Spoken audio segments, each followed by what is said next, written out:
Alright, let's talk some more about Stoicism. We were going over the Meditations by Marcus Aurelius, and it is getting later here, so the lighting is not fantastic, but as I'm not showing off any products, I thought we could probably manage. We had ended up in Book 8, excuse me, and I have always enjoyed Section 11. Now, Section 11 was actually used in the Silence of the Lambs. What is this thing in itself, in its own constitution? What are its elements of substance and material and of cause? What is its function in the world? What is its duration? That's all. And I've always found that an interesting section. Hannibal quotes it to Clarice to make her think about something. But I have find these to be interesting questions to ask yourself once in a while when you are doing something, and I think you can apply this in multiple scenarios.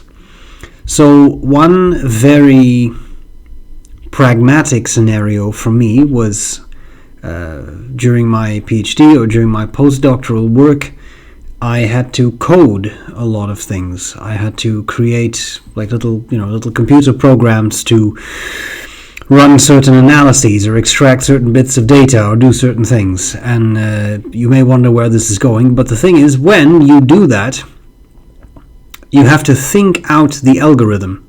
How can I make this software do what I want it to do? How will I use it to extract the data that I need, for example? And I actually found myself a couple times using these questions. What is this thing in itself? What is it that this software really needs to do?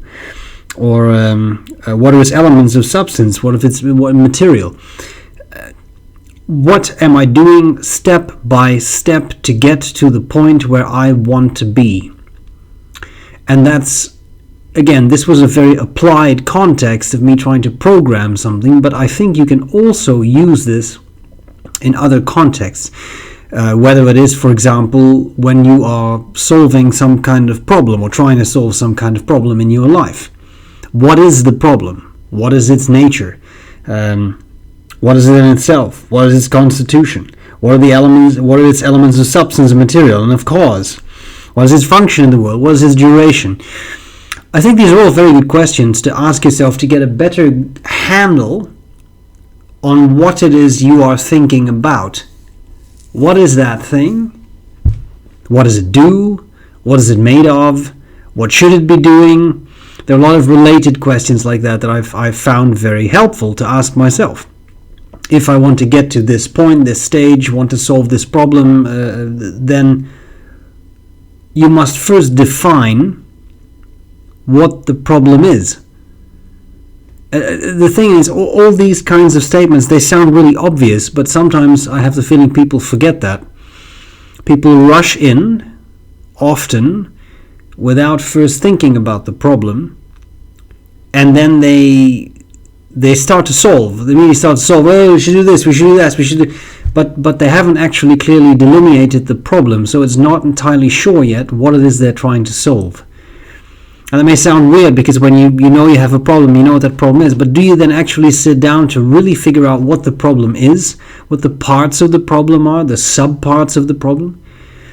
Because if you're able to set sub-goals, well, first I need to do this, and then do that, and then I will accomplish that, and I can use that for etc. I think you'll get a lot farther, and it'll actually be a much easier process. Now that's one way to look at this section, but I think you can also look at this section in a much broader and esoteric is not really the word, but a much vaguer way. I'll put it that way. For example, sometimes you have to ask yourself these things about human behavior. What is this thing? What is this person doing and why? What are the elements of what they're doing? Why are they doing this, this, and that? Well, it would be much more relevant to do such, and such. What is its material? What's its cause? What causes this person to behave in this particular way? What is its duration? Now, you could also apply this when you're going through a period that is unpleasant. You could ask yourself these kinds of questions. What is this thing that is making me suffer? What is its constitution? What are its elements? What are the different things, aspects, facets that this suffering, unpleasant thing, whatever, consist of? What does all that mean? And how long is... That's another very good one, I think. What is its function in the world? Why is it there? Is it something you can avoid? Is it something you cannot avoid? What is its duration? How long will it last? If it is an unpleasant thing, but it's only going to last a short while, then you will probably survive. If it is an unpleasant thing that's going to last a long while, well, then it may be a different story altogether, right?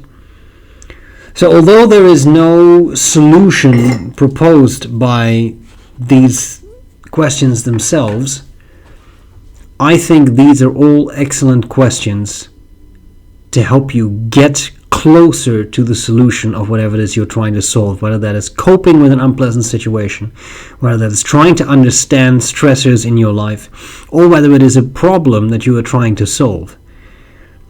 And they're such simple statements, but I think Marcus Aurelius really hit the nail on the head with what he was asking. And again, what I really enjoy is that you can apply to so many situations, whether it's a very concrete problem, or whether it's very difficult behavior from someone, or say very viceful behavior, right? You can try to look at it that way too. What is it? Is it virtue? Is it vice? As we've discussed many times before, that's very important in the Stoic mind. What is the duration? What are the elements of all this? And I think when you do that, you will have a much better understanding of what is going on and why. And that's it. I hope this was useful, and I will gladly see you again next week. I'll try to do it in better lighting. I am sorry. I'll see you then. Bye!